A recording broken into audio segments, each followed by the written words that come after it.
Alright, so I'm back, and today we're going to take a look at the G2 Skydive from the G2 Superion set. So here he is in his robot mode. Lots of blue on this one. So he's got the stupid hand fist thing.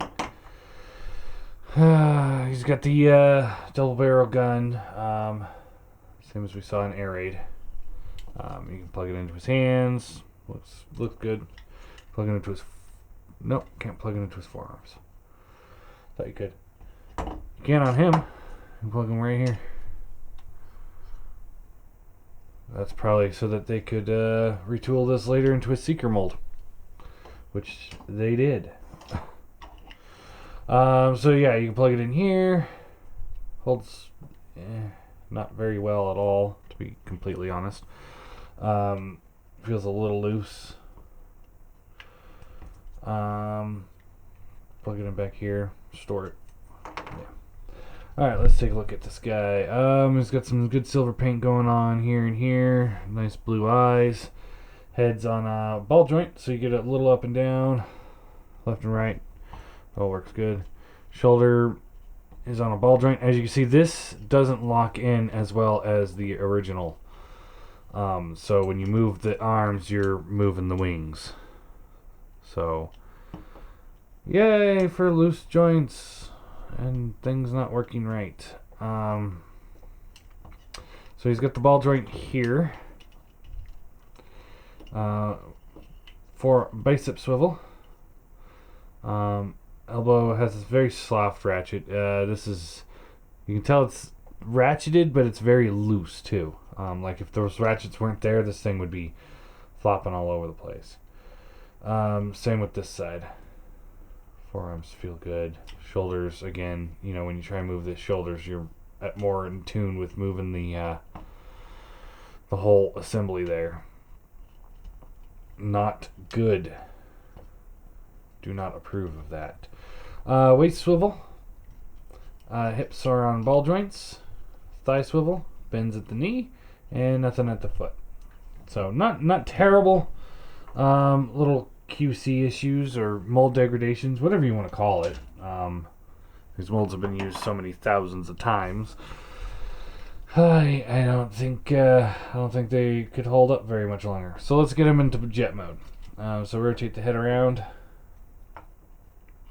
Tab this section, just folds up, just like that. Take this, just swivels down. Very loose, does not seem to really want to lock in anywhere. But let's see if maybe by getting the legs into place and then the arms into place, maybe that'll do it. This is also really, really, really loose. So just be mindful of that. Maybe yours will have some looseness too. What's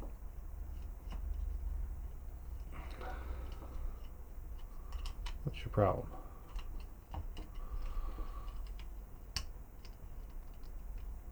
There we go. And that does not feel secure in the slightest bit. Alright. This side. Feels a little better. This hinge here is not so awesome.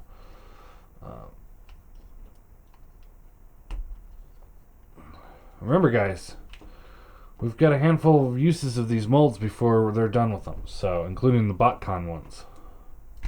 Alright, so fold these down. Fold this down. You see these things aren't quite locking in right. Then you take the arm here and this will fold down. Dab that into the back. Just like that. And alright, so everything's kind of held in. There's kind of a big gap going on right here on the wings. You see my finger through there. Not a huge fan of that. You can see that, like this section here, it won't stay together for very long. I don't know. I don't know. This thing is just... It really, really is suffering from something. Be it QC issues or mold degradation. My vote is mold degradation.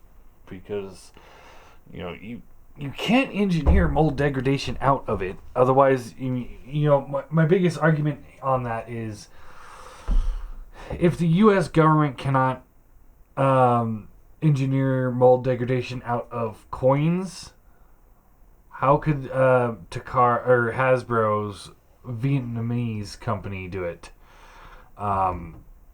Just say for a toy. It doesn't seem likely. Anyway, you can store the gun on his back here. Looks good. I like it. I wonder if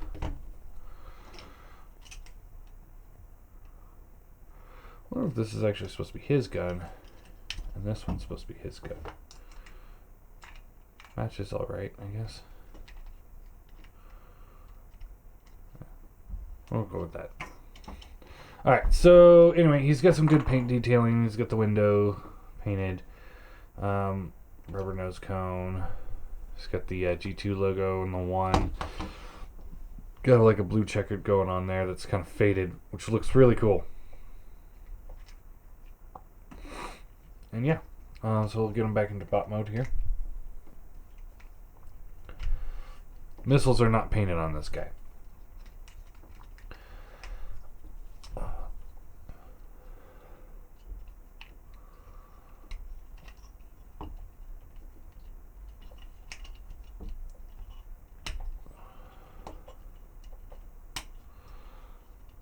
And there you go. I think they're using this mold, this particular version of this mold for, what is it, ram horn for the botcon set. Alright, so the blues don't quite match from the shoulder to the bicep to the forearm. It's like 3 different colors blue going on there. Like the hips, the thighs, and the hip joints there. Those are all different colors. Just slightly different hues of blue, but it's not... Even right here, this piece and this piece are different color blue. And it's definitely not like they... It's not like they did that on purpose, like to break up the blue, because it's Hasbro. They don't do that. It's just they couldn't get the colors to match. So you got some silver paint. All looks good. It's just kind of ruined by the figure not working as well as the other ones. Scale comparison here is with Prime, Power Glide, and Seeker Mold. Looks good.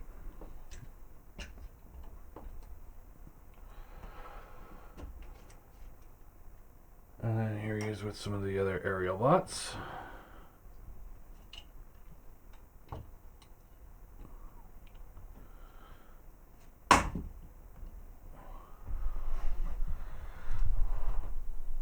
Alright, so of the deluxes,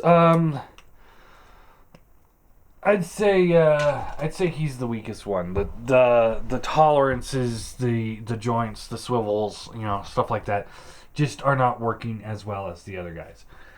He's definitely the worst when it comes to that of the deluxes. We'll go more into that later. So while the paint looks good, it's not enough to make him good enough. I'm gonna give him a 5 out of 10. This right here, when you move the shoulders, I mean that's inexcusable. Inexcusable. I mean, that should not happen.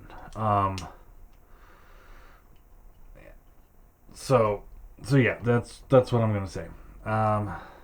Weak.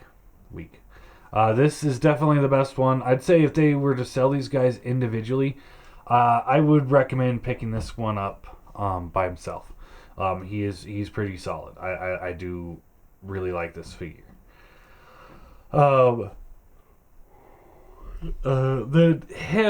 But that plastic scares me. Just the fact that it's so thin that you can see through it.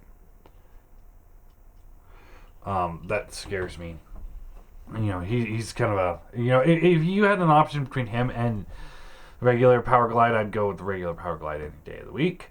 And of course, I'm concerned about his plastic as well, because I'm just hoping that it's not the gold plastic that will cause it to crumble. But I can only hope. So, all right, next time we'll take a look at Silverbolt, and that's gonna be a fun one.